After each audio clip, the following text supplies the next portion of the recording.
ప్రస్తుతం మనతో పాటు ఉన్నారు ఒక స్పెషల్ గెస్ట్. బామ్మగారు మీతో నాది 3వ సినిమా. ఈవిడ ఉన్నారంటే నాకు సెంటిమెంట్. Cinema block buster. మన హీరోయిన్ ప్రియాంక గారు నన్ను చూసి హీరో గారిని ఇలా పిలిచి ఇలా చూపించారు. ఓహో మామగారు హాయ్. చూపించి ఏమన్నారు? మీ మనవణ్ణి ఆశీర్వదించడానికి వచ్చారా? మీ మనవణ్ణి ఆశీర్వదించడానికి వచ్చారు.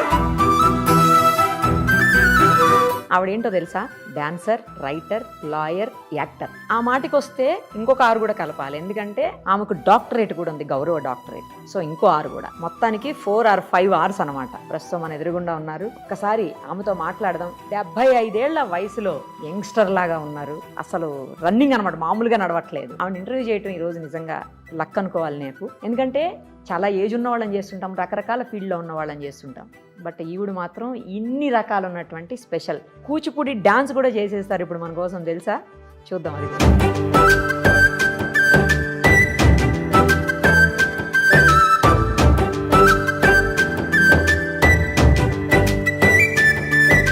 నమస్తే అండి విజయలక్ష్మి గారు. నమస్తే అమ్మా. మిమ్మల్ని కలవటం చాలా హ్యాపీగా ఉంది. నాకు కూడా సుమన్ టీవీకి ఇంటర్వ్యూ ఇవ్వటం నాకు కూడా చాలా హ్యాపీగా ఉంది. మెయిన్గా మిమ్మల్ని కలవటం ఇంకా హ్యాపీగా. అమ్మా థ్యాంక్ యూ సో మచ్. మీరు నిజంగా గ్రేట్. 75 years ఏజ్లో కూడా అసలు ఎలా ఉన్నారంటే, అంత ఏజ్ అని ఎవరు అనుకోరు మిమ్మల్ని.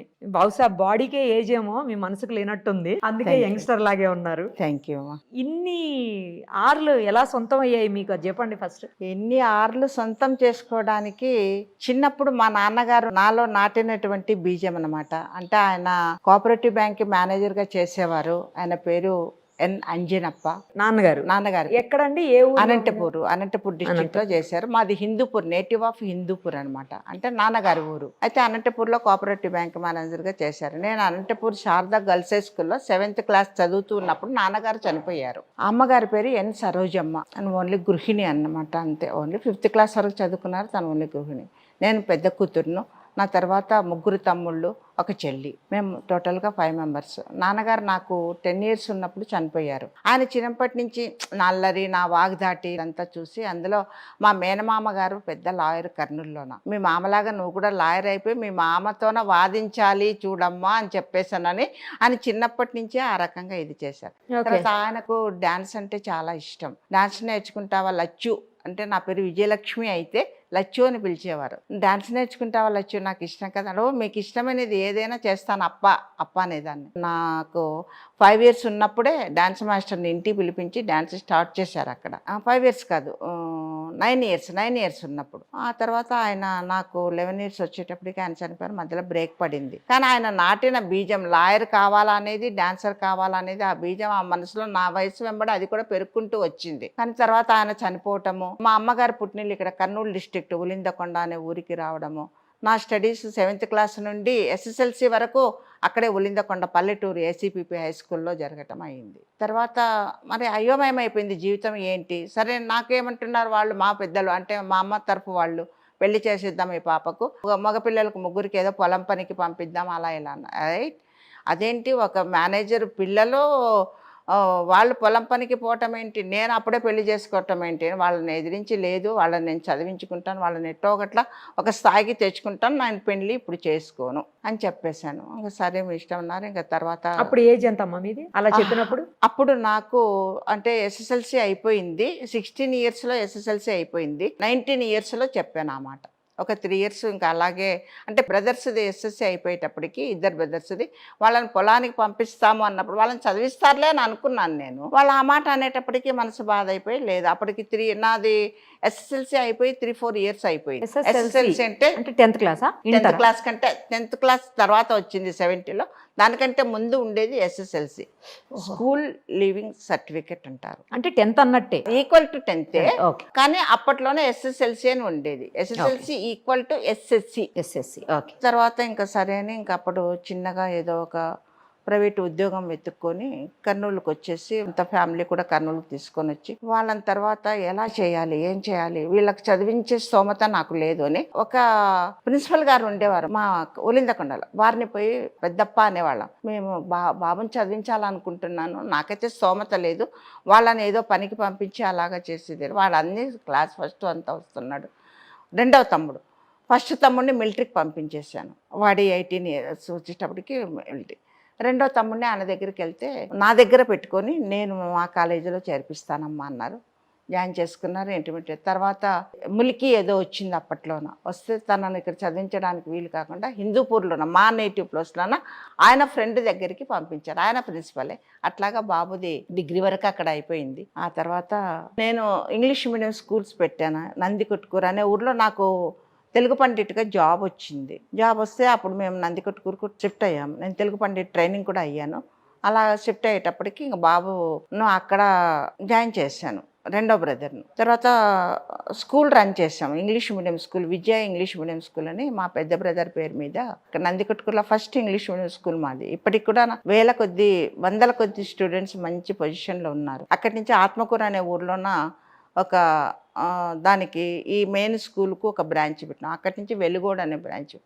అలాగా స్కూల్స్ రన్ చేస్తూ వీళ్ళని కూడా ఒక స్థాయికి తీసుకొని వచ్చాను. ఒక స్థాయికి తెచ్చి వాళ్ళకి పెళ్ళిళ్ళు అవన్నీ ఒకరిద్దరికి పెళ్ళిళ్ళు అయిపోయిన తర్వాత మరి నాకు డ్యాన్స్ మీదకి పోయింది. ఇలాగ 2 కోరికలు ఉన్నాయి. వీళ్ళను పైకి తీసుకురావాలని ఒక చెప్తూ ఉన్నాను. తర్వాత నా కోరికలు నేను తీర్చుకోవాలి కదా. సరే, డబ్బు అయితే లేదు వీళ్ళను ఇది చేసుకోవటానికి.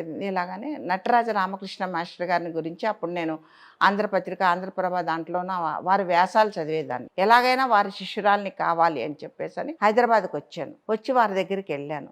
అప్పటికి నా ఏజ్ 32 ఇయర్స్. గురువుగారు నేను ఒక కోరిక మీద వచ్చాను అని అక్కడ పాదాల దగ్గర కూర్చొని వద్దు ఇక్కడ వద్దమ్మా అక్కడ కూర్చో. నేను అక్కడ కూర్చొని మీరు గురువు, నేను ఇక్కడే కూర్చుంటాను, అభ్యంతరం ఏమన్నాను. నా తల్లే బంగారని చెప్పని ఇలా తల మీద చేయేసి. నాకు ఇప్పుడు 32 ఏళ్ళు. నాకు చిన్నప్పటి నుంచి నాకు ఆ కోరిక డాన్స్ నేర్చుకోవాలని, అది కూడా ఓన్లీ మీ దగ్గర మాత్రమే నేర్చుకోవాలనే ఒక ఆశ ఉంది. ఇదేదో మీరు నాకు ఖచ్చితంగా డాన్స్ చెప్పాలని చెప్పటం కాదు, మీ వ్యాసాలు అవన్నీ చదివి మీ మీద నాకు ఒక ఇది ఏర్పడింది. మీ దగ్గర 32 ఇయర్స్లో నేను డ్యాన్స్కు పనికి వస్తానా, ఎందుకంటే నా కుటుంబం యొక్క పరిస్థితులు నన్ను ఇంత లేటుగా డ్యాన్సుకు రావడానికి నాకు అవకాశం ఇచ్చింది అంటే. నేర్చుకున్నాలనే పట్టుదల ఉంటే వయసు ఏం సంబంధం లేదమ్మా, కానీ మీకు కొంతమంది పేర్లు చెప్తాను, వాళ్ళ దగ్గరికి మీరు వెళ్ళి రండి అని అన్నారు. నేను ఎవరి దగ్గరికి వెళ్ళాను. నేను నేర్చుకుంటే మీ దగ్గరనే, మీరు నేర్పిస్తామంటే ఇక్కడే రూమ్ తీసుకొని ఉండి నేర్చుకుంటాను. లేదు మీరు ఆశ్రయం ఇస్తామంటే మీ ఇంట్లోనే ఎంతోమందికి ఆశ్రయం ఇచ్చారు. ఆయన కూడా మ్యారేజ్ కాలేదు, మగపిల్లలు వాళ్ళు వీళ్ళు ఉన్నారు, ఉంటాను. లేదు ఆడపిల్లని ఎలా పెట్టుకోవాలంటే నేను పక్కన రూమ్ తీసుకొని ఉంటాను, మీరు చెప్తామంటే లేదు వెళ్ళిరా అన్నారు. వెళ్ళి వాళ్ళు ఏంటి ఎట్లాగా, వాళ్ళు ఎంత ఫీజు తీసుకుంటారు ఏమీ. శోభానాయుడు దగ్గరికి వెళ్ళాను, కుమారామారావు గారి సిస్టర్ దగ్గరికి వెళ్ళాను. వీళ్ళందరి దగ్గరికి వెళ్ళి అమ్మ నేను ఇట్లాగా డాన్స్ నేర్చుకోవాలని వచ్చాను. మరి నటరాజ రామకృష్ణ గారు పంపించారని చెప్పలేదు. చెప్తే వాళ్ళు ఏదో చెప్పారు, వాళ్ళ ఫీజు చెప్పారు. అది అయినా నాకు వాళ్ళతో నేర్చుకున్నాలన్న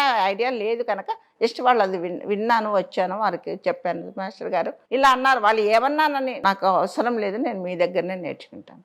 ఓకే, వాళ్ళందరు ఫీజులు చెప్పారు కదా, నేను నిన్ను ఎందుకు పంపించాను అనుకున్నావు అక్కడికి, ముందు నీలో ఈ పట్టుదల ఉందా లేదా. 3 రోజులు తిప్పారు, పొద్దున్నరా సాయంకాలం. లాస్ట్ 3వ రోజు చెప్పారనమాట వాళ్ళందరి దగ్గరికి వెళ్ళి రమ్మని. 3 రోజులు తిప్పితే నీలోన నీ పట్టుదలలో ఏమన్నా సడలింపా, నీ ఫేస్లో ఏమన్నా మార్పు వస్తుందా, ఏంది ఇలా తిప్పుతున్నాడని ఏమన్నా అనుకుంటావా, ఇవన్నీ టెస్ట్ చేయడానికనే నేను 3 రోజులు తిప్పాను. వాళ్ళ 3 దగ్గరికి పంపించాను. నువ్వు నాకు ఫీజు ఇవ్వాల్సిన అవసరం లేదు, నీకు నేను గురువుగా నువ్వు కావాలి అని ఎట్లా అనుకున్నావో నువ్వు నాకు శిష్యురాలుగా నాకు కావాలి, నేను ఫ్రీగా చెప్తాను. 3 ఇయర్స్ కోర్సు 1 ఇయర్లో చెప్తాను. పక్కనే రూమ్ తీసుకో, ఇక్కడ దగ్గరగా అందుబాటులో తీసుకో, నేను ఎప్పుడు పిలిస్తే అప్పుడు వచ్చి నువ్వు డాన్స్ నేర్చుకో. నీ గజ్జలు కూడా విప్పకూడదు, పడుకున్నప్పుడు కూడా విప్ప, ఎందుకంటే నేను ఏ తెల్లవారుజామున పిలుస్తాను, నువ్వు అప్పటికప్పుడు మళ్ళీ గజ్జలు కట్టుకొని రావటం అదంతా అంటే ఆయన నాకు, నా వయసుకు, నాకు ఉన్నటువంటి తృష్ణకు ఆయన పెట్టినటువంటి పరీక్షలని నేను అనుకుంటూ ఉన్నానమ్మ. వాటిని అన్నింటినీ జయించాను. 1 ఇయర్లోనే చేశాను. రంగరేటం కర్నూలులో ఇచ్చాను, 84లో ఇచ్చాను. వారి దగ్గర 83 to 84 వరకు నేర్చుకున్నాను. అయిపోయిన వెంటనే ఆయనే అక్కడికి వచ్చారు, కర్నూలు వచ్చారు. అక్కడ నాకు వారి నట్టభంగం కూడా చేశారు ఆయన. ఆ మహానుభావుని శిష్యురాల్ని కావటం నేను చేసుకున్న అదృష్టంగా భావిస్తాను. ఆ తర్వాత ప్రోగ్రామ్స్ ఇచ్చాను. ఒక 2-3 ఇయర్స్ దగ్గర 4 ఇయర్స్ వరకు చేశాను. ఎన్టీ రామారావు గారు కూడా అవార్డు ఇచ్చారు. ఆ తర్వాత ఒక ప్రోగ్రామ్ కర్నూలులో చేసేటప్పుడు స్టేజీ పైన ఇలాగా కుంభహారతి పట్టుకొని వెనక్కి వెళ్ళేటప్పుడు అక్కడ ఏదో రంధ్రం ఉండింది, దానిపైన వాళ్ళు ఏదో కప్పారు. అలా వెనక్కి వెళ్తూ నా కాలు దాంట్లోన ఇరుక్కుపోయింది. ఏమో అయ్యిందని ఇలా తిరిగేటప్పటికి ఇక్కడ ఫట్టుమన్నది. హాస్పిటల్లో ఒక 1 month ఉన్నాను. ఆయన ఆపరేషన్ చేయాల్సి వస్తుంది, నువ్వు మరీ డ్యాన్స్ చేయడానికి వీలు లేదు అన్నారు. సరే ఆపరేషన్ వద్దు సార్, డ్యాన్స్ అయితే చేయనులేండి, ఆపరేషన్ అయితే వద్దు, నా సెల్ఫ్ దీంతోనే నేను దాన్ని కంట్రోల్ చేసుకుంటాను అన్నాను. ఆ తర్వాత ఆపరేషన్ అవసరం లేకుండానే సెట్ అయ్యింది, కానీ డ్యాన్స్ని చేయడం కానీ ఎక్కువ మెట్లు ఎక్కటం అట్లా కొన్ని చెప్పారు అనమాట. అసలు యాక్చువల్గా గురువు గారు నృత్యర్పిత అనే గురువు ఒక బిరుదు ఇచ్చారు. ఎన్టీ రామారావు గారు అడిగారు కూడా, ఈమె వాగ్దాటి చూస్తుంటే అప్పుడప్పుడే పార్టీ పెట్టారు ఆయన 83లో, మాకు పంపించేసేయండి గురువుగారు అంటే, లేదు లేదు ఆమెకు నృత్యర్పిత అనే బిరుదు పెట్టుకొని నా దగ్గరే నాట్యాన్ని నేర్పించి ఆమెను నాట్యంలోనే విలీనం చేసుకోవాలి, నేను పంపించను అని అన్నారు. ఆ తర్వాత నాకు అది ఇది జరిగి నేను ఎప్పుడైతే డ్యాన్స్కి దూరం అయ్యానో అప్పుడు ఆయన ఎన్టీ రామారావు గారికి ఫోన్ చేసి, మీ ఆడపడుచుని మీ దగ్గరికి పంపిస్తున్నాను, ఇప్పుడు డ్యాన్స్ చేయడానికి ఆమె అవకాశం లేదు, కానీ అయినా ఆమె శిష్యురాలే, మీరు కావాలంటే ఆమెను పార్టీలో చేర్చుకోండి అని ఫోన్ చేసి, నువ్వు వెళ్ళి ఎన్టీ రామారావు గారిని కలువు అని అన్నారు. అప్పటికే నాకు ఆయన అవార్డు కూడా ఇచ్చారు, నన్ను చూశారు కనుక పిలిచారు, రమ్మన్నారు. కర్నూలు డిస్ట్రిక్ట్ మహిళా ప్రెసిడెంట్గా చేశారు ఫస్టే. ఇంకా అయితే లీడర్ కూడా ఇంకొక ఆరు కూడా ఉంది మీకు. నేను స్టేట్ లీడర్ను, డిస్ట్రిక్ట్ లీడర్, ఫస్ట్ డిస్ట్రిక్ట్ మహిళా ప్రెసిడెంట్గా 3 టర్మ్స్ చేశాను, 6 సంవత్సరాలు. తర్వాత ఇక్కడ తెలుగు మహిళా ఉపాధ్యక్షురాలుగా 6 సంవత్సరాలు చేశాను. జయప్రద గారు, తర్వాత నన్నపనేని రాజకుమారి గారు, ఇట్లా వాళ్ళందరి దగ్గర దగ్గర 88 నుండి పార్టీలోన ఒక 2012 వరకు ఎక్కడన్నా పార్టీ జెండా అన్నా ఉండేదో కాదో, కానీ నేను పసుపచ్చ చీర కట్టుకొని నేను హాజరయ్యేదాన్ని. బస్సులు పట్టుకొని వెళ్ళేదాన్ని, ఎర్ర బస్సులు ఎక్కేదాన్ని, పల్లెటూర్లలో అక్కడ ఇక్కడ ఎవరిని ఆశ్రయించేదాన్ని కాదు, ఎవరి కార్లలో దాంట్లో వెళ్ళాలి అంతే. మీటింగ్ అంటే అంత మనసుతోన పార్టీ కూడా చేశాను. నాకు వరించటమేమో పార్టీ పరంగా పదవులు వరించాయి, కానీ వేరే రకమైన డబ్బు సంపాదించేటువంటి పదవులు వరించలేదు. నేను ఆశించలేదు, ఆశించింటే వచ్చేవేమో, కానీ నేను ఆశించలేదు. ఆయన పిలిచి ఇస్తే సరే అనుకున్నాను. కానీ మిగతా లీడర్స్ ఉంటారు కదమ్మా, స్టేట్ డిస్ట్రిక్ట్లో వాళ్ళకు ఇంకా అదంతా రాజకీయం కాదు, మన పైకి రానిచ్చడానికి. అందరూ అప్పటికి ఆ డిస్ట్రిక్ట్లో నేను ఒక్కదాన్నే లేడీని, ఇంకా పైకి తెస్తే ఏమిది అవుతారో ఏమన్నట్లు అనగదొక్కారు. నేను పార్టీ గురించి, ఎన్టీ రామారావు గురించి, పార్టీ గురించి వచ్చాను, నాకు అదొకటే చాలు. ఆయన చనిపోయిన తర్వాత చంద్రబాబు నాయుడు గారి దీంట్లో కూడా మన 2012 వరకు చేశాను. తర్వాత లా కోర్సు చేయడము, ఇంకా అది కొంచెం మళ్ళా సైడ్ అయిపోయింది. లా కంప్లీట్ అయిపోయిన తర్వాత మళ్ళీ ఈ సైడ్కి ఇట్లా సినిమా రంగంలోకి వచ్చాను. లా ఎప్పుడు చేశారు మీరు? నాకు 66 ఇయర్స్లో నాకు కంప్లీట్ చేశాను. 2015లో జాయిన్ అయ్యాను. 15, 16, 17, 18 3 ఇయర్స్ కోర్సు. కాలేజీకి వెళ్ళారు? కాలేజీకి వెళ్ళాను. బుక్స్ 66 ఇయర్స్ ఏజ్లో కాలేజీకి బుక్స్ పట్టుకొని వెళ్ళి స్టూడెంట్స్ వెంట కూర్చున్నాను. మీరు వస్తుంటే క్లాస్లోకి లెక్చరర్ వస్తున్నారు అనుకోలేదు? అది చాలా పెద్దగా జరిగింది. అది అక్కడ ప్రిన్సిపల్ గారి దగ్గర అడ్మిషన్ అదంతా తీసుకున్న తర్వాత ఒకే ఒక బుక్ పట్టుకొని జస్ట్ ఎంటర్ అయిన తర్వాత అందరు లేచి నిలబడ్డారు. అంటే ఫ్యాకల్టీ వచ్చారేమో, లెక్చరర్ అనుకొని లేచి నిలబడ్డారు. నేను ఊరికి అందరి పక్క ఇలా చూసి వెళ్ళి, 2 ఆడపిల్లలు ఉన్నారు, అంటే మా క్లాస్లో మేము 3 ఆడపిల్లలు. ఆడపిల్లల దగ్గర ఒక స్థలం ఉంటే అక్కడ పక్కన సీట్ ఉంటే అక్కడికి వెళ్ళి డెస్క్లోనే కూర్చున్నాం. వాళ్ళంతకు వాళ్ళే గుసగుసలు ఆడుతున్నారు. ఏంటి మేడం మన దగ్గరకు వచ్చి కూర్చున్నారు అని వాళ్ళిద్దరు గుసగుసలు. ఈ మగపిల్లలందరూ ఏంటి సరే ఆడుకోండి గుసగుసలు అని చెప్పేసి అనుకుని అంతలోపల సార్ వచ్చేసారు. అందరం లేచి నిలబడి, ఫ్యాకల్టీ వచ్చారు, అందరం లేచి నిలబడి గుడ్ మార్నింగ్ చెప్పాం. సిడౌన్ అన్నప్పుడు కూర్చున్నాము. నన్ను లేపారు, మీరు లేయండి. ఎవరు మీరు? పేరెంటా? ఆయన పేరెంట్ అని అడిగారు. అమ్మాయి పేరెంటా అంటే అమ్మాయిలు వచ్చారు, పక్కన ఉన్నారు కదా. క్లాస్లోకి ఎందుకు వచ్చావు పేరెంట్గా? గోట్ కొంచెం కోపమైన స్ట్రిక్ట్. అప్పుడు లేచి నిలబడి చేతులు కట్టుకొని, I'm not parent sir, I'm your student అని తల వంచుకొని చెప్పాను. ఆయన ఏజ్ కూడా సేమ్ ఏజ్ ఉందేమో అండి. లేదు, నా ప్రిన్సిపల్ గారు కూడా నాకంటే చిన్నవాళ్ళు. 58 ఇయర్స్లోనే అప్పుడు జాబ్ రిటైర్మెంట్. అప్పుడు 58 వరకే ఉండింది. ఆయనకు 57 కదా. అప్పుడు 66 ఇయర్స్. ఆయన నేను లోపల పోతుంటే ఆయన లేచి నిలబడేవాళ్ళు ప్రిన్సిపల్ రూమ్ లోన. అమ్మ మీరు నాకు దండం పెట్టేదంటే కూర్చొని, నేను కూర్చోనండి, మీరు నాకు ప్రిన్సిపల్, మీ సీటుకు నేను విలువ ఇస్తాను. మీరు నాకు ఎట్లాగా నా వయసుకు విలువ ఇచ్చారో నేను మీ సీటుకు విలువ ఇస్తాను. మీ వయసుతో పని లేదు నాకు, మీరు నాకు ప్రిన్సిపల్. నా క్లాసులు కూడా తీసుకునే గురువు మీరు. నేను అలా ఎలా కూర్చుంటాను, నిలబడుకొని ఫొటోస్ తీసుకున్నాను, నిలబడుకొని. అది అలా పడినాక క్లాసులో నాకు ఆ మాట చెప్పిన తర్వాత, అమ్మ ఆయన సారీ అన్నారమ్మా. సారీ వద్దు సార్, మీకు తెలియదు కదా పేరెంటే అనుకొని ఉంటారు, అంతేకా. నేను ఇప్పుడే జాయిన్ అయ్యాను, ఈరోజే జాయిన్ అయ్యాను, ఎగ్జామ్ పాస్ అయ్యి ఈరోజే వచ్చాను. ఓకే కూర్చో. ఇప్పుడు తర్వాత మీరు ఏమన్నా స్పెషల్ పర్మిషన్ తీసుకున్నారా అమ్మా? ఎందుకంటే ఆ ఏజ్ లో 66 ఇయర్స్ అప్పుడు నేను జాయిన్ అయ్యేంత వరకు కూడా ఏ ఏజ్ లోనైనా కూడా లా చేయొచ్చు అనే ఒక రూల్ ఉండింది, నో ఏజ్ లిమిట్. నేను ఎప్పుడైతే కాలేజ్ నుంచి 2018 లో బయటకు వచ్చానో 2019 నుంచి మరి ఏజ్ లిమిట్ పెట్టారు. అంటే 35 ఇయర్స్ లోపల మాత్రమే అదే ఓసీలు ఉండింది. చేయాలి, తర్వాత ఎస్సీలు ఎస్టీలు. మళ్ళీ ఒక 4-5 ఇయర్స్ అయిందంటే ఇప్పుడు తీసేశారు అది. మళ్ళీ ఏ ఏజ్ లోనైనా కూడా చేయొచ్చు అని చెప్పేసి మళ్ళీ రూల్ వచ్చింది అని నాకు నిన్న తెలిసింది. వేరే ఒక ఏజ్డ్ అబ్బాయి ఓకే. ఇదైతే ఆ అబ్బాయిని అడిగితే చెప్పాడు. ఇక్కడ ఇంతవరకు ఈ స్టోరీ అంటే డాన్సర్గా చెప్పాను, లాయర్గా చెప్పాను, తర్వాత పొలిటీషియన్గా చెప్పాను. ఆ తర్వాత ఈ రంగంలోకి ఎలా యాక్టర్గా ఎలా వచ్చాను అన్నది అది మెయిన్గా చెప్పుకోవాలి. నాకు అసలు ఈ రంగంతో అసలు పరిచయమే లేదు. ఊరికే మూవీస్ కూడా ఎప్పుడో సంవత్సరానికి 1-6 చూసేదాన్ని, అన్ని చూసే ఇది కూడా లేదు. మణిరత్నం గారు డైరెక్టర్ అంటే చాలా ఇష్టం నాకు. బాలచంద్ర గారు, మణిరత్నం గారు. ఓకే. బాలచంద్ర గారిని కానీ మణిరత్నం గారిని కలిసేది ఎలాగా, అసలు కలుస్తాను ఒక్కసారి చూస్తే చాలు, దూరం నుంచి చూసినా చాలు. ఎన్టీ రామారావు గారి దగ్గర కూర్చొని భోజనాలు కూడా, లక్ష్మీపార్వతి గారు పెళ్లి జరిగినప్పుడు కూడా వాళ్ళిద్దరికి బట్టలు పెట్టాను. అందరితో నా ఇలా ఉంది, కానీ ఆయన చూసే భాగ్యమైనా నాకు దొరుకుతుందా లేదా అనుకున్నాను. కానీ ఆయన సినిమాలో PS2లో నటించానమ్మా. సూపర్. అసలు పెద్ద పెద్ద యాక్టర్స్, ఎంత పెద్ద యాక్టర్స్ అంటే సూర్య గారు, తర్వాత అమితాబ్ బచ్చన్ గారు, ఐశ్వర్యరాయ్, వీళ్ళందరూ ఉన్నారు ఆ మూవీలోన. నేను జయచిత్ర గారు, ఓల్డ్, వీళ్ళందరి కాంబినేషన్లో చేసిన ఒక 4 సీన్స్ అలాగే ఉన్నాయి. అవునా? ఏది తీయలేదు ఎడిటింగ్ లో తీయలేదు. డైరెక్టర్ గారిని కలిసి నాకు మిమ్మల్ని చూడాలని ఒక అంబిషన్ అయిపోయింది. మీ డైరెక్షన్లో నేను నటించడం అన్నది నాకు గొప్ప వరం అని చెప్పేసాను. కానీ అప్పుడు ఇది లేదు, ఫోన్ లేదు నా దగ్గర, మేనేజర్ దగ్గర ఉండిపోయింది, ఫోటో తీసుకోవడానికి అవకాశం లేకపోయింది. ఆ సినిమాలకి ఎలా వచ్చానంటే మా ఫ్యామిలీ ఫ్రెండ్ ఒక ఆయన ఉండేవారు. ఆయన దగ్గరికి మా కర్నూలు డైరెక్టర్ వెళ్ళి ఒక ఇండిపెండెంట్ సినిమా తీయాలి, మీకు ఆయన కూడా మూవీస్ స్టోరీ ఇవి షార్ట్ ఫిలిమ్స్ తీసేవారు అనమాట. మీకు ఎవరైనా తెలిసిన నటి ఉంటే చెప్పండి అంటే, మా ఫ్యామిలీ ఫ్రెండ్ ఒక ఆవిడ ఉన్నారు, ఆమె classical dance artist plus lawyer. ఆవిడ మూవీస్లోన చేస్తారో చెయ్యరో, నటన ఇష్టమో లేదో, మీరు వెళ్ళి KVS కుమార్ పంపించారని చెప్పండి, ఆమె ఒపీనియన్ మీరే తీసుకోండి పర్సనల్గా అన్నారు. సరే ఫోన్ నెంబర్ తీసుకున్నారు, ఫోన్ చేశారమ్మా, మీ దగ్గరికి వచ్చి మిమ్మల్ని కన్సల్ట్ కావాలి. సరే రండి అన్నాను.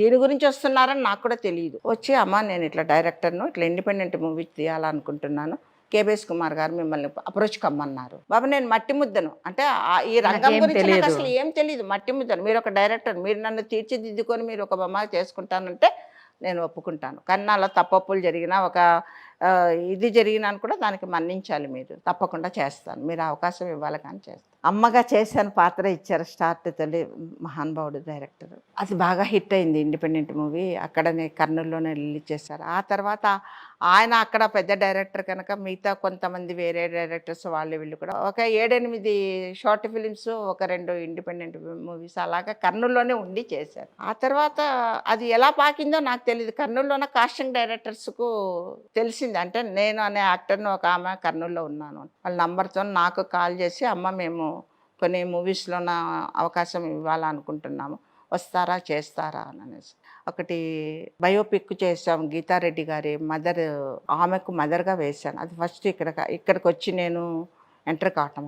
అలాగా 3-4 ఇయర్స్ అయిపోయింది. దీంట్లోన ఒక 50 మూవీస్ చేశాను, 50 మూవీస్, 15 సీరియల్స్ చేశాను. ఓ సీరియల్స్ కూడా చేశారా? ఓకే. ఆ సీరియల్స్ వాళ్ళు కంటిన్యూటీ ఇది రోల్ ఇస్తాము, మాకు 1 ఇయర్ అట్లాగా నోట్ రాసి అగ్రిమెంట్ చేయమంటారు. అగ్రిమెంట్ అంటే నేను చెయ్యను అన్నాను, మీకు అగ్రిమెంట్ ఇస్తే అది మీ వరకే ఉంటుంది, నేను మిగతా మూవీస్ చేయడానికి నేను గెస్ట్గా కావాలంటే వచ్చి చేస్తాను 1 or 2 days అంతవరకు, అది నేను ఖాళీ ఉంటే చేస్తాను. అలా అనుకుని ఒక 15 సీరియల్స్ కంప్లీట్ చేశానమ్మా. ఒక బయోపిక్ చేశాను. మూవీస్ ఏమో 50 చేశాను. 50 మూవీస్లో అంత పెద్ద పెద్ద డైరెక్టర్స్, పెద్ద పెద్ద హీరోస్తోనే 30 మూవీస్ ఆల్రెడీగా రిలీజ్ అయ్యాయి. ఎవరెవరితో చేశారమ్మా? చిరంజీవి గారు, రామ్ చరణ్ గారు ఇద్దరు ఉండేది, ఆచార్య చేశాను. తర్వాత రామ్ చరణ్ గారితోన ఇప్పుడు గేమ్ చేంజర్ అనేది చేస్తున్నాను, ఇంకా రిలీజ్ కాలేదు. రిలీజ్ అయిన సినిమాలు వచ్చేసి విరూపాక్ష, శ్రీ విష్ణు గారితో 3 సినిమాలు చేశాను, రవితేజ గారితో 3 సినిమాలు చేశాను, సాయి ధర్మ తేజతోన 2 సినిమాలు చేశాను, నాగశౌర్య గారితోన 2 సినిమాలు చేశాను. ఇప్పుడున్న వాళ్ళ అందరితోన చేశానమ్మా. ఇంకా చేయాలనే అంబిషన్ ఉంది, చేస్తాను. 1 month విశాఖపట్నంలో చేసి వచ్చాను, విజయ్ దేవరకొండ గారిది, ఇప్పుడు సాయి ధర్మ తేజ గారిది జరుగుతూ ఉంది. అట్లా ఇంకా కొన్ని షూట్స్ అయిపోయినవి జరుగుతున్నవి కూడా కొన్ని ఉన్నాయి. స్టార్టింగ్లో డైరెక్ట్గా వచ్చేంత కెపాసిటీ నా దగ్గర లేదు. కాస్టింగ్ డైరెక్టర్సే పిలిచేవాళ్ళు. కాస్టింగ్ డైరెక్టర్స్ ద్వారానే దగ్గర దగ్గర ఒక 10-15 దగ్గర మూవీస్ చేశాను. ఆ తర్వాత డైరెక్ట్గా ఆఫీస్ నుండే కాల్స్ వచ్చి అలాగా చేసినవి ఉన్నాయి. అందులో మెయిన్గా నేను డబ్బుకు ఆశించటం లేదమ్మా. వాళ్ళు ఎంతన్నా ఇవ్వని, ఎంత ఇవ్వాలి అని అడుగుతున్నారు. కాస్టింగ్ డైరెక్టర్స్ అడుగుతున్నారు. ఇట్లా డైరెక్ట్గా పిలిచినప్పుడు కూడా నేను ఇంత అని నేను చెప్పనండి. మీరు నా వయసుకు నా దీనికి ఎంత మీరు ఇచ్చినా నేను తీసుకుంటాను. ఊరికే మాత్రం చేయను. ఊరికే చేస్తే అదేదో ఇదిగా ఉంటుంది. మీరు ఎంత ఇచ్చినా నేను ఇంత అని డిమాండ్ చేయను. ఇంతవరకు కూడా నేను డిమాండ్ చేయటం లేదమ్మా. మిగతా యాక్టర్స్తో నేను తిట్లు తింటున్నాను. డిమాండ్ చేయమేంటి, వాళ్ళు ఇచ్చినంత నువ్వు చేతులు పెడితే తీసుకుంటే వాళ్ళు మమ్మల్ని కూడా అట్లే ట్రీట్ చేస్తారు. అది ఇది మీది మీరు, నా ఇది నేను, అంతే. నేను అలాగా డిమాండ్ చేయను. కొంతమంది డిమాండ్ చేయకున్నాను కూడా వాళ్ళు నా ఇదికి ఇదైతే తగినంత పారితోషికం కూడా ఇస్తున్నారు. అలాగా చిన్నగా సాగిపోతూ ఉందమ్మా. మొదట ఎంత తీసుకున్నారమ్మా? స్టార్టింగ్ 2000, హైయెస్ట్ ఎంత తీసుకున్నారు? హైయెస్ట్ 8000. అంటే డైరెక్ట్గా పిలిచినప్పుడు అదే 8, 5, 6 అక్కడ వరకు తీసుకున్నాను. వాళ్ళు ఇచ్చినంత ఒకళ్ళు నేను అడిగింటే ఇస్తుండ్రో, మరి ఇంకా అంత తక్కువ ఇస్తుండ్రో, లేకుంటే రోలే. చిరంజీవి గారితో మాట్లాడారా? మాట్లాడాను. ఏమన్నారు? మీకు ఏమనిపించింది? ఫోటో- ఎక్స్పీరియన్స్ చెప్పండి. వారితో నా ఎక్స్పీరియన్స్ అంటే వారు అక్కడ కర్నూలుకు వచ్చినప్పుడు కూడా కలిశానమ్మా 2-3 టైమ్స్. అంటే నటిగా కలవటం మన Yes, అదే ఆచార్యలోన. వారి మిస్సెస్ వచ్చారు, రామ్ చరణ్ గారి మిస్సెస్ కూడా వచ్చారు. ఇద్దరు కూడా వచ్చారు అక్కడికి. అది షూట్ జరిగేటప్పుడు లొకేషన్కి వచ్చారు. ఫస్ట్ వాళ్ళని వెళ్ళి కలిశాను. సో అని చెప్పాను. చాలా సంతోషపడ్డారు. ఆ తర్వాత ఆయన వచ్చారు. కర్నూలులో కలిసినది ఆయనకి ఎక్కడ గుర్తుంటుంది. కర్నూలులో కూడా కలిశాను మీతోన. తర్వాత ఇప్పుడు ఈ మూవీ చేస్తున్నాను, ఇది నా అదృష్టంగా భావిస్తాను. గో హెడ్ అన్నారు. అవునా? గో హెడ్ అన్నారు. చాలా సంతోషం అనిపించింది. మీలాంటి వాళ్ళ ఆశీర్వాదం నాకు ఉండాలి అని చెప్పేసాను అన్న. కానీ రామ్ చరణ్ గారితో మాట్లాడే అవకాశం దొరకలేదు. గేమ్ చేంజర్ కూడా చేశాను, ఆయన కాంబినేషన్లోనే చేశాను. కానీ ఊరికే విష్ చేసేంత వరకు, కానీ వేరే మాటలు మాట్లాడడానికి అంటే అప్పుడు చెప్పాను, ఆచార్య కూడా చేశాను అట్లా అని చెప్పాను. ఇది సెకండ్ మూవీ మీతోనా అని చెప్పాను అన్నాను. అట్లా కొంతమంది యాక్టర్స్తోన ఫొటోస్ తీసుకోవడానికి అవకాశం ఉంటుంది, కొంతమంది దగ్గర తీసుకోవడానికి అంటే వాళ్ళు కాస్ట్యూమ్స్లో ఉంటారు, నేను కాస్ట్యూమ్స్లో ఉంటాను కనుక ఎక్కడ రివీల్ చేస్తామేమో అని చెప్పేసానని. తర్వాత సుధీర్ బాబు గారితో కూడా చేశాను ఒక మూవీ, అది రిలీజ్ కూడా అయ్యింది. మీకు ఇష్టమైన హీరో ఎవరు అసలు? కమల్ హాసన్. ఎంత ఉత్సాహంగా చెప్తున్నారు. ఎందుకు అయి ఉంటారు ఆయన చెప్పండి నాకు. కమల్ హాసన్ గారు ఎందుకు? డాన్సర్ కదా ఆయన. ఓహో, అంతే కదా, క్లాసికల్ డాన్సర్ కదా. డాన్సర్ సో మీరు అదే కదా. డాన్సర్గా ప్లస్ యాక్టర్గా ఆయన మూవీస్ కూడా చాలా ఇదిగా ఉంటాయి, స్వాతిమిత్యం కానీ అవి కానీ. అప్పటి నుంచి ఆ ఇష్టం ఇంక ఇప్పుడు ఇంతవరకు ఇట్లాగే కొనసాగుతుందమ్మా. ఇప్పుడు చెప్పమంటే నేను చేస్తున్న ప్రతి యాక్టర్ నాకు నచ్చుతారు, ఇష్టమైన వాళ్ళే, నచ్చిన వాళ్ళే. వాళ్ళకంటూ ఎవరిది వాళ్ళకు ఉంటుంది. హీరోయిన్ అంటే ఎవరు ఇష్టం? హీరోయిన్స్లో అప్పట్లో సావిత్రి గారు. వారి సినిమాలు చూసి పెరిగిన వాళ్ళం కదమ్మా. ఇప్పుడు వాళ్ళంటే ఇంకా అందరూ ఇష్టమే. అందరు ఇష్టం. వీళ్ళు పలానా అనేది ఏం లేదు. చేస్తున్న వాళ్ళందరూ నన్ను బామ్మనో అమ్మానో వాళ్ళంతా లైక్ చేస్తారు. నేను కూడా వాళ్ళు నాకు ఇచ్చే గౌరవాన్ని నేను నిలబెట్టుకుంటాను. అంటే ఇప్పుడు జరిగిన మూవీస్ అన్ని ఎక్కువగా హీరోల కాంబినేషన్లోనే జరిగాయి, హీరోయిన్లతోనే తక్కువ జరిగాయి. కొన్ని రేర్గా డైలాగ్స్ లేకుండా ఓన్లీ మూవీస్తోనే జరిగినవి కొన్ని ఉన్నాయి, డైలాగ్స్తో ఉన్నవే ఎక్కువ ఉన్నాయి. మీరు ఇప్పుడు ఒక సీక్రెట్ చెప్పాలి మాకు. 75 ఏళ్ల వయసులో ఇంత యాక్టివ్గా ఎలా ఉంటున్నారు? ఏం తింటున్నారు? నేను వాటర్ ఎక్కువ తాగుతానమ్మా. ఇంత కుండ ఉంది, నాకు ఆ కుండ అంటే ఇష్టం. కుండలో నీళ్ళు అంటే ఇంకా ఎక్కువ ఇష్టం. ఆ కుండలో నీళ్ళు కంప్లీట్గా చేస్తాను ఒక రోజు లోపల. ఎన్ని లీటర్స్ ఉంటాయి? ఒక 4 లీటర్స్ ఉండొచ్చు. ఓకే. అంటే ఉదయం లేచినప్పటి నుంచి నైట్ పడుకొని మళ్ళీ మధ్యలో నైట్లో కూడా లేచి తాగటము. అది నాకు ఈ ఫ్రిడ్జ్ నీళ్ళు అవి ఇవి అలవాటు ఉండదు. ఆ కుండలో నీళ్ళే తాగుతాను నేను. తీసుకెళ్ళడానికి కూడా ఆ కుండలో నీళ్ళే బాటిల్లో తీసుకెళ్తాను. మెయిన్గా నా ఇంటికి వచ్చిన వాళ్ళకి ఫస్ట్ వాళ్ళకి ఇష్టం లేకుండా నేను నీళ్లు తాగమని ఇస్తాను, అంతే. తాగాల్సిందే. ఎవరన్నా రాను ఫస్ట్ మా ఇంటికి. ఒకవేళ చుట్టాలుగా వచ్చినాను కూడా వాళ్ళకి నీళ్ళు అలవాటు లేకుంటే కూడా నేను ఇచ్చినప్పుడంతా వాళ్ళు తాగాలి. తాగమనే క్వశ్చన్ లేనే లేదు. అట్లా ఉంటే తాగబట్టే మా ఇంటికి రావద్దండి. తర్వాత ఇంకొకటి మెయిన్గా ఆహారం తీసుకోవటం అమ్మ. నేను అప్పటి నుంచి చిన్నప్పటి నుంచి అంటే నాకు తెలివి వచ్చినప్పటి నుంచి కడుపు నిండా ఇలాగా తేపులు వచ్చేలాగా తినాను. అంటే సగం వరకే తింటాను. అంటే మళ్ళీ ఇంకెవరైనా పెడితే కూడా సగం పట్టే అంత ఎంటీగా ఉంటుంది నా కడుపు. కానీ తినను, ఆ సగం ఎంటీ వరకే తింటాను. అది ఎలాంటి భోజనం అన్నా కానీ, ఎంత నచ్చినా కూడా ఎంత ఇదైనా భోజనం కానీ కూడా లిమిట్గా తింటాను. అంటే నేను తిన్న తర్వాత కూడా నా కడుపు ఇంకా సగం అదే మళ్ళీ పెట్టినా కూడా తినే అంత ఖాళీ పెట్టుకుంటాను. కానీ తినను, కానీ ఖాళీ పెట్టుకుంటాను. పర్ఫెక్ట్. అది కూడా ఒక రహస్యం. తర్వాత నాన్ వెజ్ కాదు, vegetarian. Only vegetarian? Only vegetarian. అసలు ఎప్పుడు నాన్ వెజ్ తినలేదమ్మా? మా ఫ్యామిలీలో లేదు, మాకు కూడా లేదు. కానీ మాస్టర్ గారి మాట తీసేలాక ఎగ్ అలవాటు చేసుకున్నాను. చాలా వీక్, ఇంతే ఉండేది నడుము, నాకు చాలా వీక్గా ఉండేది. గాలి ఊపితే కింద పడేలాగా ఉన్నావు. ఎగ్ అలవాటు చేసుకుని నేను చెప్తున్నాను, నాకు ఇష్టం లేదండి అది, నాన్ వెజ్ కాదు, అది వెజ్జే, ఏం కాదు. ఎగ్ నేను చెప్తున్నాను కదా, ఎగ్ అలవాటు చేసుకున్నాను. సో ఎగ్ ఒక్కటి తింటారు? ఎగ్ అప్పుడు తినేదాన్ని, ఇప్పుడు మళ్ళా బంద్ చేశారా? తినటం లేదు. బంద్ అంటే బంద్ కాదు, నేనేమో తింటాం. మరి ఆయన గుర్తుకొస్తారు అప్పుడప్పుడు, చెప్పారు కదా మరి తినాలేమో అని అనేసి అని, ఇంకేదో అట్లాగనే. ఉన్నారా అండి మీ గురువు గారు? లేదండి, అదే 2013లో చనిపోయారు. ఆయనకు నేను ప్రియమైన శిష్యురాలండి. అంటే ఆ ఏజ్లో ఆయన దగ్గర డాన్స్ నేర్చుకో, ఆయన ఇదే కావాలి నాకు శిష్యరికం అనేది, ఇదైన వాళ్ళు ఎవరు ఉండరేమో అని నేను అనుకుంటున్నాను. అందుకే ఆయన నాకు స్పెషల్గా ఫీజు కూడా తీసుకోలేదు. ఆయన దసరా పండగకు అమ్మవారికి ఒక చీర కట్టించారండి. 9 రోజులు ఉండడానికి ఇట్లా వాళ్ళతో చీరలు కట్టిస్తూ ఇది చేస్తారంట. అంటే ఈయననే మెరవణతో తీసుకొని పోయి ఆ చీర 9 రోజుల తర్వాత అక్కడ లాస్ట్ రోజు ఆ చీర ఈయనని పిలిచి ఆయనకు ఇది చేస్తే ఆ చీర నాకు ఇచ్చారండి. ఇంతవరకు ఇంకా ఉంది నా దగ్గర ఆ చీర. అది ఎంత గొప్ప వరం అనుకోవాలి. 9 రోజులు అమ్మవారి పై మీద ఉన్న చీరను నాకు ఆయన, మాస్టర్ గారు నేను అర్హురాలినా దీనికి, ఇది నాకు ఇస్తున్నారు ఈ చీరను.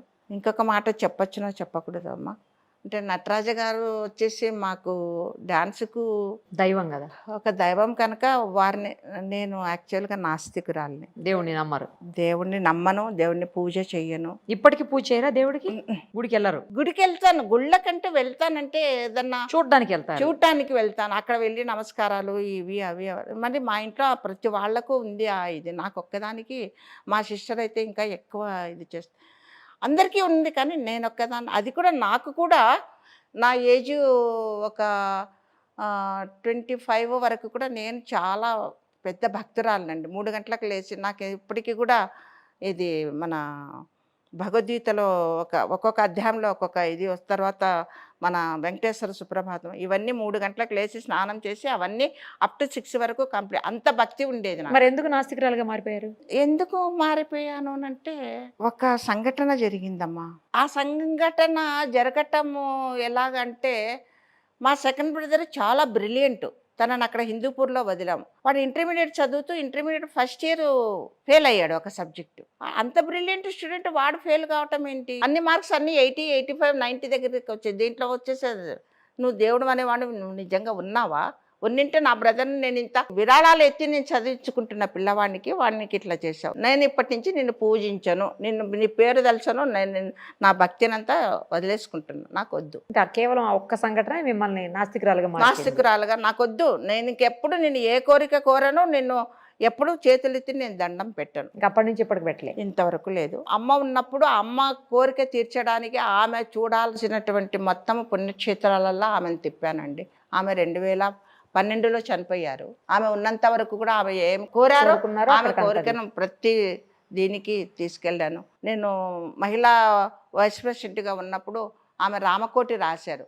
అమ్మ భద్రాచలంలోన రాముని పాదాల దగ్గర పెట్టాలి, అదొక్క కోరిక తీర్చు తల్లి అని అన్నారు. చంద్రబాబు నాయుడు గారితో లెటర్ రాయించుకొని, అంటే అక్కడ లోపలికి ఎవరిని పోనివ్వరంట, రాయించుకొని అమ్మని తీసుకొని వెళ్ళి అక్కడ పాదాల మీద రామకోటి పెట్టించాను. అంటే ఆమె నాకు జన్మ ఇచ్చినందుకు ఆమె కోరిన కోరిక తీర్చాను అమ్మది. నాన్నదేమో లాయర్నయ్యి డాన్సర్నయ్యి ఇది తీర్చారు. మీరు మ్యారేజ్ చేసుకోలేదమ్మా? చేసుకోలేదా అంటే చేసుకున్నానని చెప్పాలన్నా చేసుకోలేదు అని చెప్పాలన్నా. మీరే డౌట్ పడుతున్నారంటే సంథింగ్ బిహైండ్ సంథింగ్ అంటే వేరే రకమైన సంథింగ్ కాదు. నాకు 63 ఇయర్స్ ఉన్నప్పుడు మా మేనమామ పెద్ద వకీల్ అన్నాను కదా కర్నూలులో, ఆయనతోనే వాదించాలనేది మీకు వాదించాలనే కోరిక. ఆయన పిలిపించారు నన్ను, ఎందుకో మామూలుగా ఏదో చూడడానికో ఏదో మాట్లాడడానికో పిలిపించినారులే అని అనుకున్నాను. వెళ్తే నేను నిన్ను ఒకటి శాసిస్తున్నాను అన్నారు. ఎందుకో నేనేమన్నా మీకేమన్నా క్లయింట్గా వచ్చానా శాసించడానికి? అంటే మేనమామ కదమ్మా కొంచెం తమాషగా, ఏంటి శాసిస్తున్నారు మామ, ఏంది చెప్పండి అని అన్నాను. నా ఫ్రెండ్ ఉన్నాడు ఒక ఆయన, నా ఫ్రెండ్కు ఫ్రెండ్, నా లాయర్కు ఒక ఫ్రెండ్. ఆయనకు భార్య చనిపోయింది, 2 కొడుకులు ఉన్నారు, రైల్వే ఆఫీసర్గా రిటైర్డ్ అయ్యారు, చాలా మంచి ఫ్యామిలీ, చాలా కోట్ల ఆస్తి ఉంది, నిన్ను ఆయనకిచ్చి పెళ్లి చేయాలనుకుంటున్నాను అన్నారు. సరే ఇంతవరకు మీరు చెప్పారు, మరి అంటే కోట్ల ఆస్తి ఉందని నన్ను వాళ్ళకి అప్పచెప్పాలనుకుంటున్నారా ఏంటి అసలు దీని మీ ఏమిటి అని అన్నాను. అట్లని కాదురా, ఇప్పుడు ఇన్నేళ్ళు కుటుంబం కోసం తమ్ముళ్ళ కోసం నీ జీవితం అంటూ నీకు ఒక ఇది ఉండాలి కదా, రేపొద్దున ఎవరు నిన్ను ఇది చేస్తారనే ఇది లేదు కదా, కనుక నీకంటూ ఒక తోడు ఉండాలి, నేను ఆలోచన చేసుకొని చెప్తాను అన్నాను. మరుసటి రోజు మళ్ళీ వెళ్ళాను ఇంటికి. సరే కోట్ల ఆస్తి ఉందని అంటున్నారు కదా, ఆ కోట్ల ఆస్తిని మొత్తం ఇప్పుడు 2 కొడుకులు ఉన్నారు, వాళ్ళకు పంచేసేయాలి, వాళ్ళకి ఇచ్చేసేయాలి, రాసేసేయాలి. ఆయనకు వస్తుంది కదా పెన్షన్, ఆయన పెన్షన్ ఒక 30,000, ఆయన భార్య పెన్షన్ ఒక 20,000, టీచర్గా రిటైర్డ్ అయ్యారు ఆవిడ. ఆ పెన్షన్తో మేము బ్రతుకుతాం, మేము ఉండడానికి ఆ ఇల్లు ఒకటి పెట్టుకోమనండి, అది కూడా ఆయన తదనంతరము వాళ్ళకే చెందేలాగా రాయాలి. ఈ వీటికన్నింటికీ ఆయన ఒప్పుకుంటానంటే నేను ఈ పెళ్ళికి ఒప్పుకుంటాను. అది కూడా వేరే దీంతో కాదు, జస్ట్ మీరు చెప్పారు కదా ఒకటే మాట, తోడు ఉండాలి అని. కర్నూలుకు పిలిపించారు, నా ముందరనే మాట కథ అయిపోయింది. మాట్లాడారు. మీ ఏజ్ ఎంతమ్మా? 63. అసలు అప్పటి వరకు మీరు ఎందుకు అలాంటి ఆలోచన చేయలేదు? ఎంతసేపు బ్రదర్స్ను దాన్ని, తర్వాత లాలా, తర్వాత డాన్స్, దీని అది ఇదే అయిపోయింది. నాకు దాని మీద ఎక్కడ ఎలాంటి ఇది పోలేదు, ఆలోచన పోలేదమ్మా. అంటే అమ్మా నాన్నగారు వాళ్ళు కనీసం వాళ్ళు నాన్నగారు నాకు 11 years సరే ఉన్నప్పుడు నాన్నగారు అవును 11 years మదర్ అడిగారు, చాలా సంబంధాలు కూడా వచ్చి అడిగితే నాకు వీళ్ళు బ్రదర్స్ మొత్తం పైకి రావాలి, చెల్లెలు పెళ్ళి జరగాలి, వాళ్ళంతా సెటిల్ అయిన తర్వాత అప్పుడు కావాలంటే నేను ఆలోచిస్తాను అన్నాను.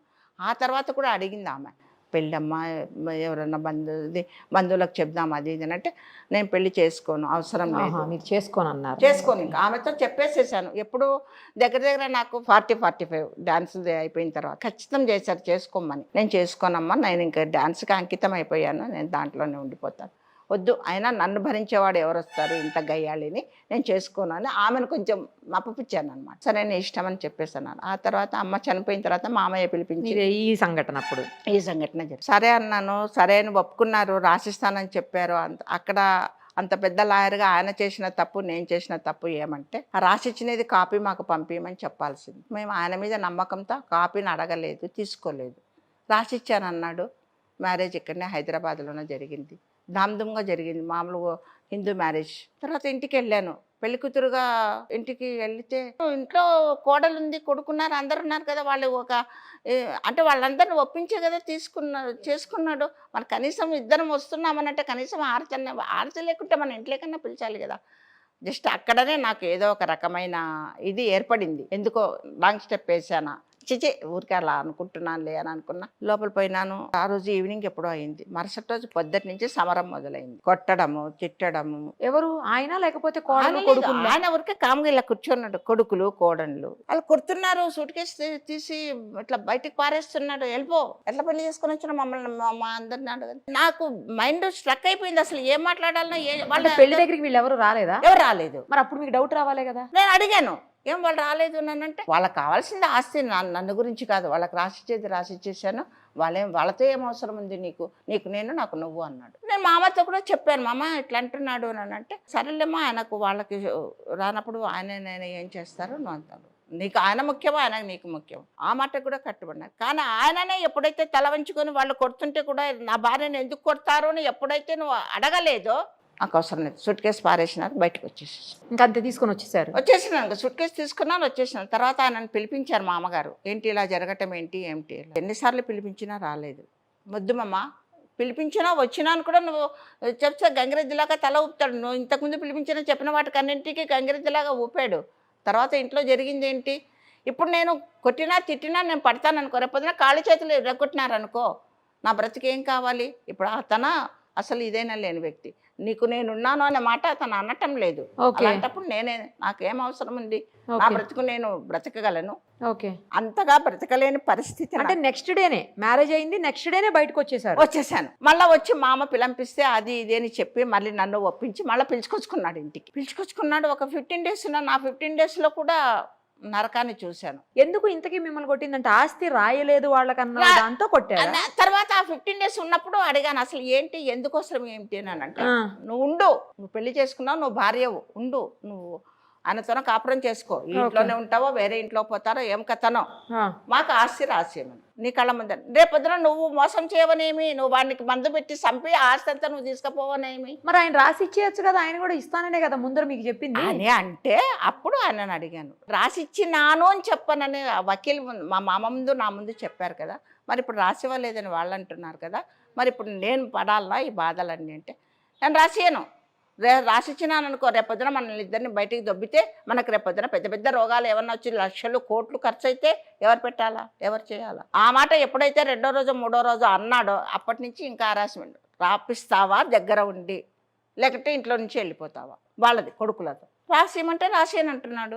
నన్ను వీళ్ళు నింద వేస్తున్నారు, నువ్వు చంపుతావేమో అని అంటున్నారు, లేకుంటే నువ్వు ఆస్తి రాపించుకుంటావేమో కళ్ళబుల్లి అలా వదిలేసి వచ్చేసారు. వద్దు ఇంకా వద్దని ఇంకా ఒక 10 days 15 days ఉన్నాను, వచ్చేసినాను. ఇంకా అప్పటి నుంచి ఇప్పటి వరకు ఆయన ఉన్నారో లేదో తెలియదు, నేను ఉన్నానో లేదో కూడా ఆయనకు తెలియదు. నేను ప్రయత్నం మీరంటే కనిపిస్తారు కదండి మూవీస్ లోనో సీరియల్స్ లోనో లేకపోతే ఇట్లా ఇంటర్వ్యూస్ లోనో ఎక్కడో చోట ఉండాలి కదమ్మా. నాకంటే 12 ఏళ్ళు పెద్దవారు అంటే ఇప్పుడు నాకు 75 అంటే ఒక 10 వేసుకుంటే ఉండకూడదని కాదు, ఉండొచ్చు ఉండకపోవచ్చు. చూస్తే కూడా ఆమె నా భార్య అని కలవలేదు, తర్వాత లేదు అంతే. ఇంకా మాట్లాడలే. ఫోన్ ఉండింది, ల్యాండ్ ఫోన్ ఉండింది, సెల్ చిన్న సెల్లులు అప్పుడు అది ఉండింది, అవి కూడా తీసి పక్క పారేసిన. ఆ తర్వాత మీరు లా చదివారా? 66 ఏళ్ల వయసులోనే లా చదివాను అన్నారు కదా, దానికి ముందా తర్వాత ఎప్పుడు చదివారు? 63లో మ్యారేజ్ అయిందమ్మా, 64లో ఇదంతా అయిపోయింది. ఆయన ఉన్నప్పుడే ఎంట్రన్స్ పాస్ అయ్యాను ఆయన ఉన్నప్పుడు. ఏం నా మీద కోర్టుకెక్కుదామని లా చేస్తున్నావా అన్నాడు. అయ్యో మహాన్ బావా, నీ మీద కోర్టుకెక్కాల్సిన అవసరం నాకేముంది? నా ఏమది మా నాన్నగారి కోరిక అది. నేను ఎగ్జామ్ రాశాను, పాస్ అయ్యాను, నేను లా చేస్తాను. ఇక్కడైతే ఇక్కడ చేస్తాను, లేదంటే హైదరాబాద్లో చేయమన్నా చేస్తానని చెప్పాను. మిగతా లాయర్స్ కూడా అంత ఆస్తి ఉందమ్మా, భరణం కన్నా వెయ్యమ్మా, డబ్బుది అదేమిటి మన ఆస్తి కన్నా వద్దు, నాకొద్దు, భరణం వద్దు, నా కాళ్ళ చేతిలో ఉన్నన్ని రోజులు నేను బ్రతుకుతాను కష్టం చేసుకొని. లేని రోజు అనాథ శరణాలయాలు చాలా ఉన్నాయి. అన్న మళ్ళీ 3 తమ్ముళ్ళు ఉన్నారు, వాళ్ళు ఉన్నారు, వాళ్ళ దగ్గర పోతాను వీళ్ళ దగ్గర పోతానని కాదు. శరణాలయాలు లాస్ట్కు అవసాన దశలో వచ్చినప్పుడు కూడా కాపాడే అనాథ శరణాలయాలు ఉన్నాయి. ఇంకొక కోరిక కూడా, నేను వాళ్ళకు అనాథ శరణాలయంలో చేరేటప్పుడు నేను మా కర్నూలు జనరల్ హాస్పిటల్కు నా కాయదానం రాసిచ్చానమ్మా. అంటే నా శరీరాన్ని, అంటే కళ్ళు ఇవి మాత్రమే కాదు, మొత్తం నేను చనిపోయిన బాడీ డొనేట్ చేశారా? బాడీ డొనేట్ చేశాను. ఎందుకు డొనేట్ చేశానంటే చనిపోయిన తర్వాత చేయాల్సినవి ఎన్నో ఉంటాయి కదా, అవన్నీ చేయాలంటే ఖర్చులు పెట్టాలి కదా. నా దగ్గర డబ్బులు లేవు, వాళ్ళకి డబ్బులు ఇచ్చి మీరు చేయండి అని చెప్పే పరిస్థితులు లేను. అంతమ్మా డొనేట్ చేశాను. అదే చెప్పాను కూడా, ఏమని, నేను అట్లాంటి పరిస్థితి అంటూ వస్తే వాళ్ళకి అనాథ శరణాలకు కూడా వాళ్ళకి రాసిచ్చి నన్ను డొనేట్ చేయండి, ఏదో నా దగ్గర ఉన్న ఒక పరకతో ఏదో ఇంతవరకు మీకు ఇచ్చి వెళ్తాను. ఏం లేదు, నన్ను నా శరీరాన్ని తీసుకొని పోయి హాస్పిటల్కి అప్పచెప్పి, అంటే ఇంట్లో బంధువుల దగ్గర చనిపోతానో ఎక్కడ చనిపోతానో తెలియదు, బంధువులకు అందరికీ బ్రదర్స్కు అందరికీ చెప్పాను. మేము పెట్టుకొని మేము చేయలేమన్నారు. ఎవరు చేయాల్సిన పని లేదు, నా ఏమది అక్కడ అప్పచెప్పాలి అంతవరకు.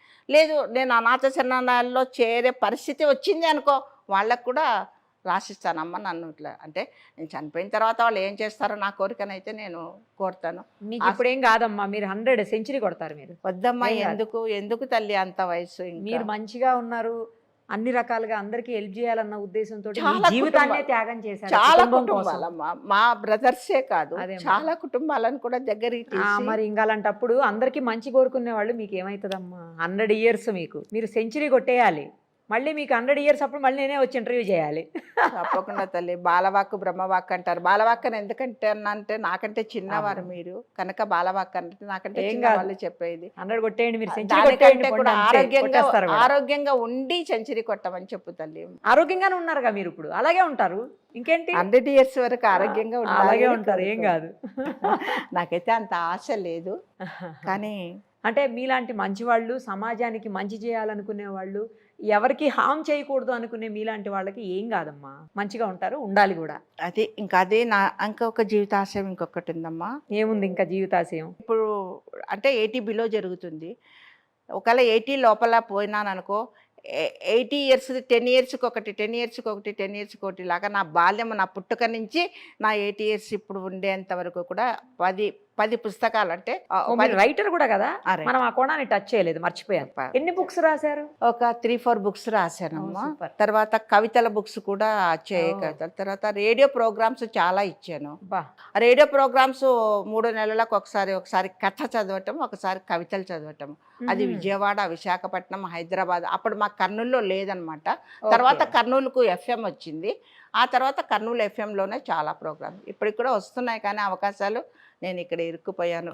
వాళ్ళు ఇచ్చిన టైం నాకు కుదరటం కుదరదు లేదు. కదా, అవును. ఇప్పుడు కుదరటం అటు లేదు. ఇటు అటు అంటే మీకు కూడా కుదరటం కష్టం లేదు. ఇక్కడ అయిపోతుంది. ఖాళీ ఉంటే వెళ్ళగలుగుతాను. అవును, ఇక్కడ ఏదైనా షూట్ లో ఉన్నప్పుడు వాళ్ళు టైం ఇచ్చినప్పుడు అవ్వదు. వెళ్ళలేకపోతే అది ఒక కొరతగా ఉంది. నేను వాళ్ళకి ఒకటే చెప్పాను, ఏ ఒకవేళ మూవీస్లో చేస్తే ఒక 2-3 ఇయర్స్ కంటే ఎక్కువ చేయలేనేమో, మళ్ళీ వచ్చి కర్నూలులో ఉన్నప్పుడు అప్పుడు మళ్ళీ నా పాతవన్నీ నేను ఇదవుతాను. ఏం రాశారమ్మా బుక్స్ నేమ్స్ చెప్పండి. కవితా సంకలనం, కథా సంకలనం. ఆ కథా సంకలనంలోన నా కథలు ఒక 5-6 కథలతో సంకలనం చేశాను. 5-10 కవితలు.